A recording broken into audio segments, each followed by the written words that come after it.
chosen to stay with submarines as a line officer rather than switching to the Judge Advocate General Corps, Gray commanded 3 submarine war patrols in the Korean conflict and had been given his 4 captain's stripes 2 years before the regulations allowed him to be paid for them.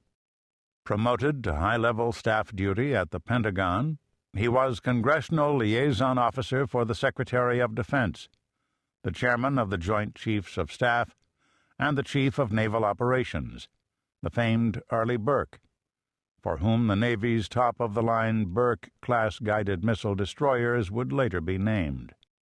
When Gray told the 2 4-stars that he wanted to retire and go to work as a military advisor for Nixon, who was then Vice President under Dwight Eisenhower, both strenuously tried to talk him out of the decision.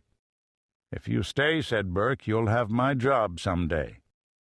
Pat Gray left anyway, betting that Nixon would defeat John F. Kennedy in that year's presidential election, and that he might then be able to rise even higher on the civilian side than he might have in the Navy.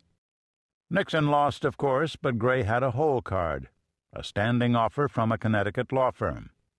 He accepted, but when Nixon ran again in 1968, Gray stayed in Connecticut. His interest was in government service, not partisan politics. When Nixon won, Gray applied for a job. Bob Finch, the newly appointed Secretary of Health, Education, and Welfare, hired Gray as his executive assistant. Gray moved to Washington for a year, but the financial demands of 4 college tuitions forced him back to the law firm in January 1970. In December 1970, he was drawn back into the Nixon administration, this time as Assistant Attorney General in charge of the Civil Division of the Department of Justice.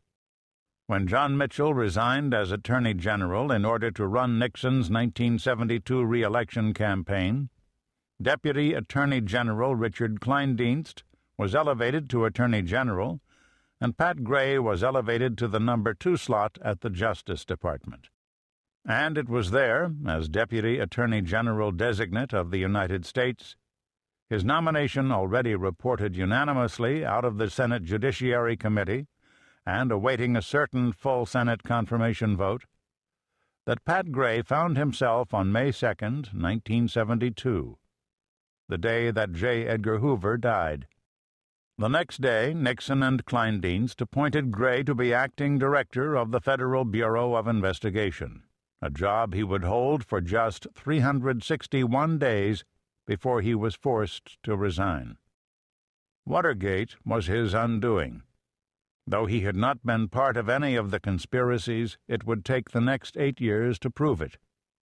5 federal grand juries, 4 committees of Congress, dozens of magazine articles, hundreds of newspaper accounts, the cover of Time magazine, the dust jacket of all the president's men, all of them lumping him in with the actual criminals, all of them assuming his guilt, none offering any proof. In June 2005, the accusations came flooding back to the front pages when Mark Felt, the former acting associate director of the FBI, identified himself as Deep Throat, and his defenders claimed that he had had no choice but to leak information to the Washington Post because his boss was L. Patrick Gray, one of the conspirators. After Pat Gray heard Ben Bradley, Carl Bernstein, and Terry Lenzner trot out their old falsehoods on national television talk shows, he called me from Florida. He was incensed. "Ed," he said, "I think we need to get back in the book business." "Pop," I answered, "I was hoping you'd say that." 2 days later, my brother Alan and I met in Connecticut to retrieve his papers, enough to fill a mid-sized panel truck. Among them, intermingled with the memos, phone logs, personal notes, and formal documents, a treasure trove in themselves, were all of his personal narratives of the events that had swirled around him like a storm for those terrible 8 years following Watergate. He had written the narratives primarily for his lawyers, Stephen Sachs and Alan Barron. Like all good advocates, the first thing each of them had said to him was,